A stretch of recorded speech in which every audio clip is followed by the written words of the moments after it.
Mahlzeit, Freunde. Hi. Today we're gonna do a little bit more watercolor, and I will show you the difference of watercolor and acrylic ink and why it's so cool to combine them. So on this table, I have lots of water-soluble stuff. There's watercolors, there is water-soluble pencils, there's watercolor markers. Then we have charcoal and graphite. We have these Inktense pencils that you can also get in blocks. They are water soluble, they are watercolors. And then we have other things that is liquid and you can mix it with water. And that's, for example, these kind of inks, or when you get a calligraphy set, there's usually some kind of ink in there, and this is this one. This is all water soluble. It has nothing to do with alcohol inks, but they're very, very thin and they mix with water, so you can dilute them. The only difference is that watercolor to acrylic ink is that watercolor keeps being reworkable. When this dries on your paper and water hits it again, it will do the same thing as if you get it straight out of your pen. It will react with the water again and you can mix it and paint with it again. While this here, the ink, once it's dry, it's dry. There's nothing you can do. It's just dry. So the cool thing about that is you can use that if you want to do line work, if you don't want this to be moved around and layer on top of this. If you add watercolor on this, let it dry, and then go back on top of it, it will come loose again. So let's work with this. This is watercolor paper. It has 300 grams per square meter and it's cold press. I like the texture. It behaves wonderful with the water. And this here is washi tape. It's very soft and doesn't have a super duper glue on the back. Not a super duper glue on the back. It's very soft to your paper. It won't destroy it when you try to rip this off. So that's why I love using washi tape. You don't have to do this at all. If you have a good watercolor paper, for one, it won't warp as much, and if it warps, it will find its shape again once it's dry. Just to make sure, I use this because it also gives me a really nice border. Another thing I want to introduce you to are those watercolor brushes with a reservoir. They come in different sizes.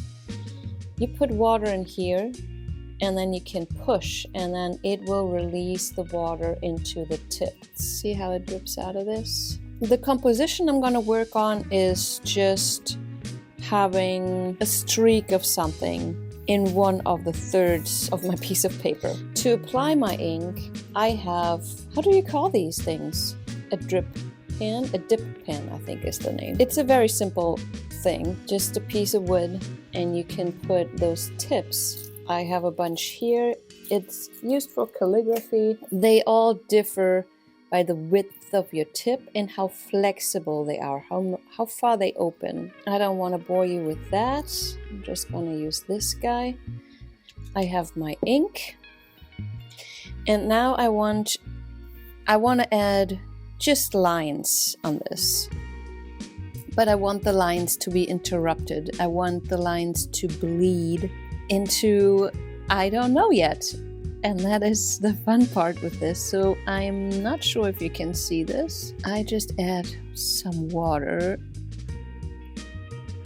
on this. And the water is randomly applied. Some puddles are bigger than others. That will give me different effects. From my recent trip to Germany, I brought back a few things that I always wanted to get. This here is antique tusche. I have no idea if you can get that in the States or wherever you are. I'm sorry. I just love the shade of this orange. So see where the paper is dry, I have a clean line, while every time it hits the water, it will bleed into the water puddle and will flow as far as it can. If you dip your dip pen in water, that helps to enhance the flow because ink does dry fairly quickly. So a little dip in water should solve that problem. And the cool thing too is the ink gets a bit diluted and you get some variations within your lines. So now I want to do the same thing, but I add lines and connect the dots that I splattered on there. And now I get my Van Dyke Brown ink out. You can get them in all kinds of colors, you guys. This is Van Dyke Brown. And see how this flows.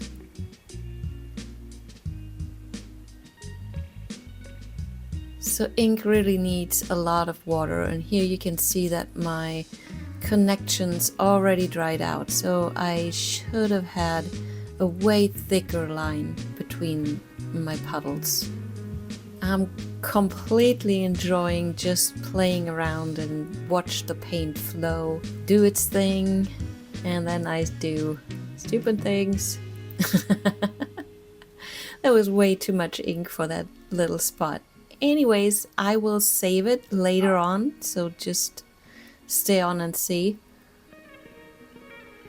And I have a bunch of ink there, so I tried to bring it down into the puddles, but you will learn over time that does not always work. Sometimes the paint wants to flow in the other direction.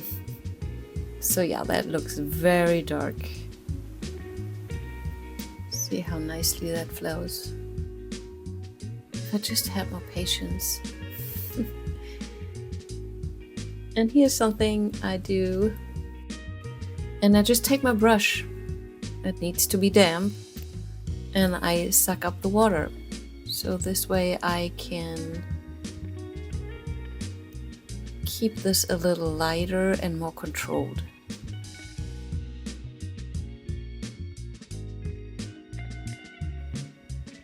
While I keep fuzzing around with the buttload of ink up there, then I see if it wants to bleed anywhere else.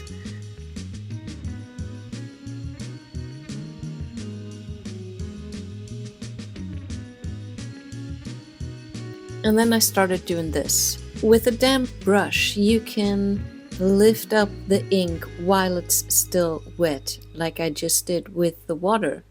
So for one, I dip my brush into that thick puddle of ink and paint on other places. I can reuse that ink until it's dry. So when you get to the end of your ink puddle, what you can do is pick it up with your damp clean brush and take the paint away from the paper. You can do this with ink only before it dries. With watercolor, you could let it dry completely and then go ahead with some water and a brush and pick up the dried paint, and you have, depending on the color, a nice light spot. You always have to make sure that you clean out your brush, get rid of that paint that you picked up, clean your brush once in a while with clean water, and then keep doing what you want to do. So I think I could achieve a very light but a very interesting growth there. And now it's time for the watercolor. I know that once this is dry, what I have on my paper will not move at all. It won't bleed, it won't change colors. I mean, yes, if I put colors on top. Anyways, I'm a little overwhelmed. And I start with minimal little leafy things. I get a little bit bigger, a little bit more brave. I don't know, I wouldn't call it mistakes, but I would do things differently now. But this is the whole point of this. Practicing and seeing what's working, what's not working. I know exactly what I'm not going to do next time. To get to know your material, your paint, your brush, your paper, you need to experiment. You need to do it to understand it. All theory aside, just by practicing and doing it, you will get better. So doing a daily practice like this is really helpful to expand your knowledge. If you're a complete beginner with watercolor, you are in luck because I am hosting a retreat that is just based on watercolors. We will go into the watercolor fundamentals. We're about to learn to work with something that doesn't want to be controlled. In the first session of this retreat, we will figure out the amounts of water, color theory, mixing your paints, finding the right values. That's the most important thing of it all, but you will grow into this, and we will do some fun exercises to really help you understand how watercolor works. We're gonna do some expressive abstracts. We're gonna have cute little books that you can fill with your practice pieces.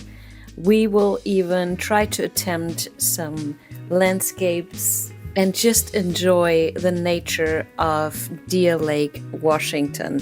Food is gonna be incredible. It's all inclusive. You're gonna get snacks, breakfast, lunch, dinner, cocktails, anything you want, I wanna say. The link is in the description. It's a weekend full of fun.